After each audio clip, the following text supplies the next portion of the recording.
Lima sifat demokrasi yang harus kita miliki dalam lingkungan keluarga. Yang pertama, saling menghargai.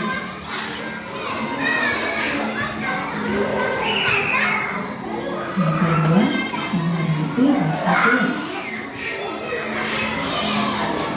Yang ketiga, menjaga yang terbaik keluarga.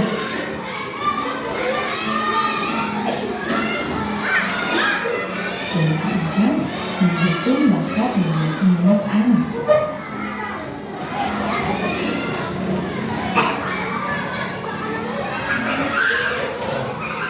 Dan yang kelima, komunikasi yang baik antar keluarga.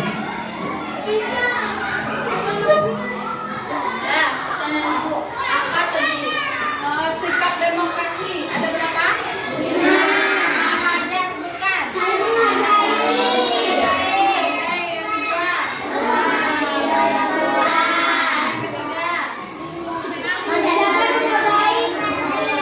Nama baik orang tua. Yang keempat. Apa lagi? Mendukung bakat dan minat. Yang kelima apa? Komunikasi yang baik. Ulang lagi. Demokrasi ada berapa? Lima apa aja? Ada yang kedua. Yang ketiga.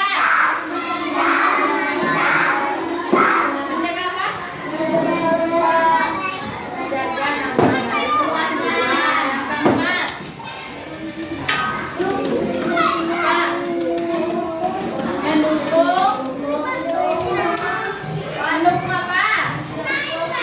Bakat dan minat anak. Yang kelima.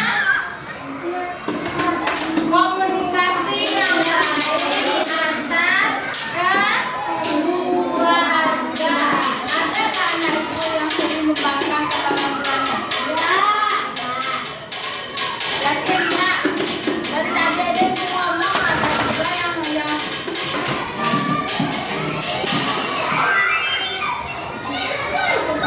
Ada yang masih ingat apa itu hak dan kewajiban? Iya betul.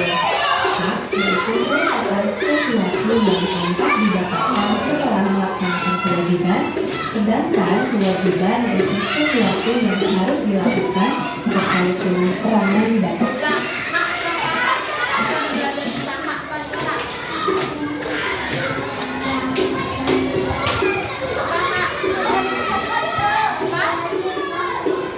sesuatu yang pantas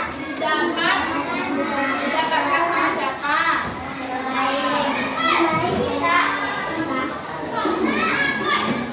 Kalau kewajiban, apa itu kewajiban? Sesuatu yang harus dilakukan. Ulang lagi, apa itu hak?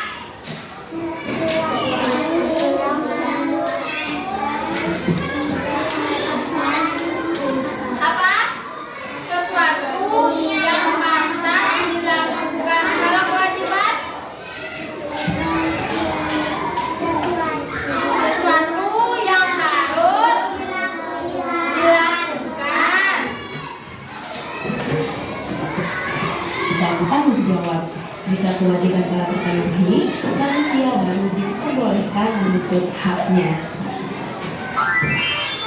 Nah, teman-teman, sekarang kita akan mengetahui contoh dari hak anak di rumah. Apa saja sih contoh hak anak di rumah? Ada yang sudah tahu? Iya betul. Tapi dahulu bahwa teman-teman kita yang belum mengetahui, maka dari itu akan kita jelaskan kembali di sini ya. Contoh hak anak di rumah yang pertama yaitu mendapatkan kasih sayang dan perlindungan. Selanjutnya, contoh yang kedua yaitu mendapatkan uang saku, dan contoh yang ketiga mendapatkan makanan dan minuman. Selanjutnya adalah beberapa contoh kewajiban anak di rumah. Ada yang sudah tahu? Betul sekali. Contoh kewajiban anak di rumah yang pertama yaitu melakukan anak. Selanjutnya, contoh yang kedua membantu orang tua, dan yang ketiga belajar dan mengerjakan pekerjaan rumah atau PR.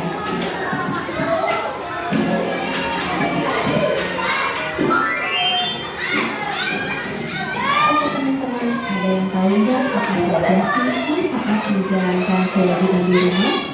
Nah teman-teman, setiap anggota keluarga memiliki hak dan kewajiban yang berbeda-beda.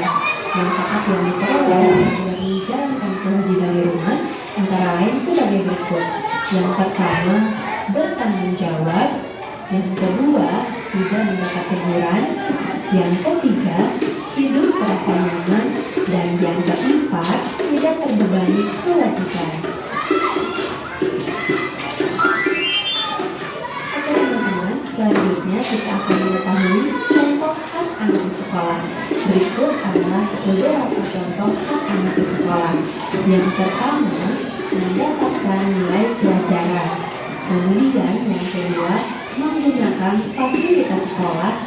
Dan yang ketiga, mendapat bimbingan dari guru.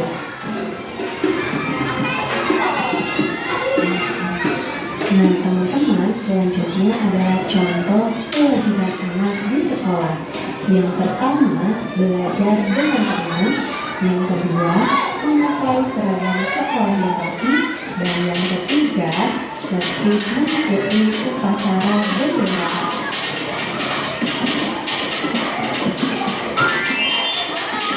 Oke teman-teman, selanjutnya teman-teman akan mengetahui beberapa contoh hak anak di lingkungannya.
Yang pertama yaitu mendapatkan keamanan.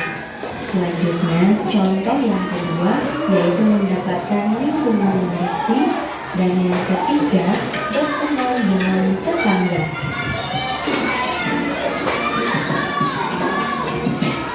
Ulang lagi. Apa tadi pertanyaannya? Contoh hak anak di lingkungan masyarakat apa?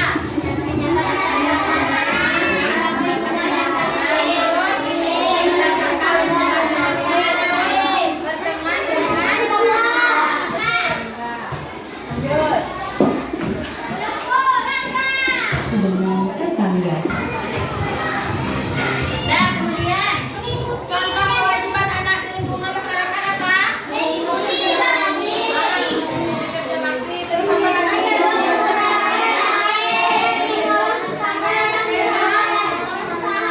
Menolong tetangga yang kesusahan. Nah teman-teman, tadi tentang hak dan kewajiban anak di rumah, di sekolah, dan di lingkungan masyarakat.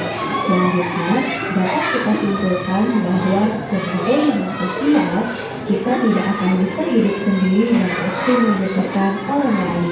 Dan dalam prosesnya, kita akan mengenal yang namanya hak dan kewajiban sebagai bagian dari bentuk tanggung jawab kita. Nah, teman-teman, selain sangat penting untuk mengetahui apa saja kewajiban dan hak kita sebagai anak, untuk mendapatkan hak tersebut, kita juga harus melaksanakan semua kewajiban kita di rumah, di sekolah, dan di lingkungan dengan sebaik mungkin. Oke?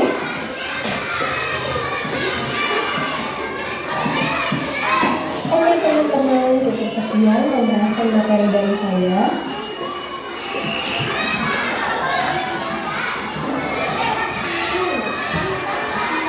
Siswa dari berbagai kelas merasa senang untuk memilih ketua organisasi siswa intersekolah. Suasana ini begitu mulia dan penuh semangat. Namun di bawahnya terdapat sebuah cerita animasi yang menarik tentang demokrasi. Karakter utama cerita ini adalah Hana, seorang siswa cerdas penuh semangat, dan Raihan, siswa yang dikenal ramah dan memiliki pemikiran kreatif. Keduanya ada tapi memiliki khusus. Mia dan Raihan memiliki dua visi berbeda dalam OSIS harus dicapai. Mia memiliki OSIS yang lebih terstruktur dengan fokus pada perbaikan akademik dan diri. Dia berpikir dengan aturan yang lebih ketat dan sebenarnya akan lebih efisien dan siswa akan mendapatkan manfaat yang lebih besar. Karena mendekati kebutuhan yang serius dan mereka diskusi terbuka tentang sementara itu, Raya ingin OSIS yang lebih kreatif dan fokus pada kegiatan ekstrakurikuler. Dia percaya bahwa siswa harus memiliki kebebasan untuk mengejar minat mereka sehingga mereka dapat berkembang secara holistik. Raihan mengadakan pertemuan yang penuh dengan semangat dan mengajak siswa-siswi untuk berbicara tentang impian dan harapan mereka. Selama kampanye, Mia dan Raihan sering berinteraksi dengan siswa-siswi dari berbagai kelas. Mereka menggunakan berbagai pendapat, memberikan masukan, dan berusaha menjelaskan visi mereka dengan jelas. Melalui debat yang sehat dan diskusi, mereka mengajarkan pentingnya berbicara dengan hormat dan mendengarkan pendapat orang lain, prinsip dasar demokrasi. Pemilihan OSIS adalah materi dan seluruh sekolah antusias mengikuti proses demokrasi. Siswa-siswi memilih kandidat yang mereka percaya akan mewakili aspirasi dan kepentingan mereka di OSIS. Pemilihan sebelum ibu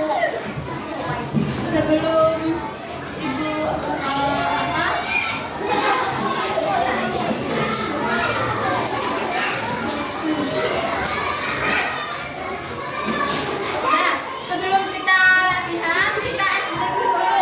Tepuk semangat.